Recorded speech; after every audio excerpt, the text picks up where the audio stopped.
Mimicry താരവും cinema നടനുമായ സാജു നവോദയ അറിയപ്പെടുന്നത് പാഷാണം ഷാജി എന്ന പേരിലാണ്. അടുത്ത കാലത്തായി ഏറെ ശ്രദ്ധേയനായ താരമാണ് സാജു. തന്റെയും ഭാര്യയുടെയും ഒക്കെ വിശേഷങ്ങൾ അദ്ദേഹം ആരാധകരുമായി പങ്കുവയ്ക്കാറുമുണ്ട്. ചിരിപ്പിക്കുകയും ചിന്തിപ്പിക്കുകയും ചെയ്യുന്ന ഒട്ടനവധി കഥാപാത്രങ്ങളാണ് അദ്ദേഹം ഇതുവരെയായി അവതരിപ്പിച്ചിട്ടുള്ളത്. മലയാളികൾ പാഷാണം ഷാജിയെ നെഞ്ചിലേറ്റിയതുമാണ്. സാജുവിന്റെ നല്ലപാതി രശ്മിയും പ്രേക്ഷകർക്ക് പരിചിതയാണ്. ഇരുവരും ഒന്നിച്ചുള്ളൊരു പരിപാടിയുടെ വീഡിയോ വൈറലായിക്കൊണ്ടിരിക്കുകയാണ് ഇപ്പോൾ. സന്തോഷകരമായ കുടുംബജീവിതത്തെക്കുറിച്ചായിരുന്നു ഇവർ സംസാരിച്ചത്.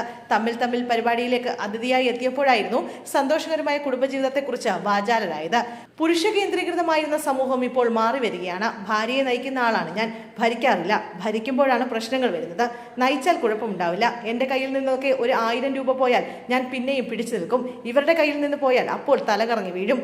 നയിക്കുന്ന ആൾ എപ്പോഴും നമുക്കൊരു ബലമായി നിൽക്കുന്നതായിരിക്കണം. ഞങ്ങൾ എല്ലാം കോമണായി ചെയ്യുന്നതാണ്.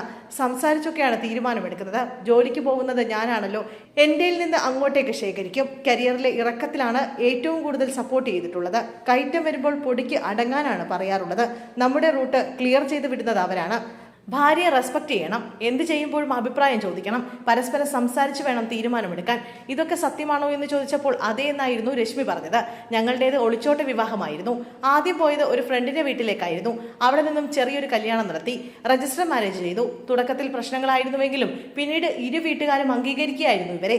രശ്മി വന്നതിന് ശേഷം ജീവിതത്തിലുണ്ടായ മാറ്റങ്ങളെക്കുറിച്ച് അഭിമുഖങ്ങളിലെല്ലാം അദ്ദേഹം വാചാലനാവാറുണ്ട്. ജീവിതത്തിൽ 4 തവണ വിവാഹിതരാവേണ്ടി വന്നിട്ടുണ്ട് ഞങ്ങൾക്ക്. ഒളിച്ചോട്ടമായിരുന്നു ആദ്യം.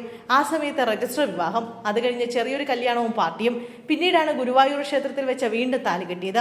രശ്മി ഒരുപാട് ആഗ്രഹിച്ച കാര്യമായിരുന്നു അത്. അന്നത്തെ ചിത്രങ്ങളാണ് സോഷ്യൽ മീഡിയയിലൂടെ വൈറലായത്. വിവാഹ ജീവിതം സന്തോഷകരമായി തന്നെ മുന്നോട്ട് പോവുകയാണ്. ഒരു കുഞ്ഞില്ലാത്ത ദുഃഖം അലട്ടിയിരുന്നു. അതേക്കുറിച്ച് പറഞ്ഞ പലതരത്തിലുള്ള പരിഹാസങ്ങൾ കേൾക്കേണ്ടി വന്നിട്ടുണ്ട്. ഇടയ്ക്ക് ഗർഭിണിയായെങ്കിലും അബോർട്ട് ചെയ്യുകയായിരുന്നു. അംഗവൈകല്യം വന്നേക്കുമെന്നായിരുന്നു ഡോക്ടർ പറഞ്ഞത്. ട്രീറ്റ്മെന്റിന് പോയിക്കൊണ്ടിരിക്കുന്ന സമയത്ത് രസകരമായ കാര്യങ്ങളും ഉണ്ടായിട്ടുണ്ട്. എല്ലാം അറിഞ്ഞിട്ടും ഞങ്ങളെ കളിയാക്കുന്നവരുണ്ട്. ആ സമയത്ത് അതൊരു വേദനയായിരുന്നു. ടെസ്റ്റ് റിസൾട്ട് നെഗറ്റീവാണെന്ന് പറയേണ്ടി വരുമ്പോഴായിരുന്നു ഏറ്റവും കൂടുതൽ ബുദ്ധിമുട്ടിയത്. പെട്ടെന്ന് സങ്കടം വരുന്ന ആളാണ് രശ്മി. ഇതേക്കുറിച്ച് പറഞ്ഞാലും വിഷമമാവും. എന്നാൽ പറയാതിരിക്കാനും പറ്റില്ല. രണ്ടും കൽപ്പിച്ചാണ് അത് പറയാറുള്ളത്. സൂചി കുത്തുന്നത് പോലും പേടിയുള്ള ആളാണെങ്കിലും സാജു നെഞ്ചിൽ രശ്മിയെ ടാറ്റു ചെയ്തിരുന്നു. അങ്ങനെ ഒരു ആഗ്രഹം തോന്നി, പോയി ചെയ്തു എന്നായിരുന്നു അദ്ദേഹം മുമ്പ് പറഞ്ഞത്.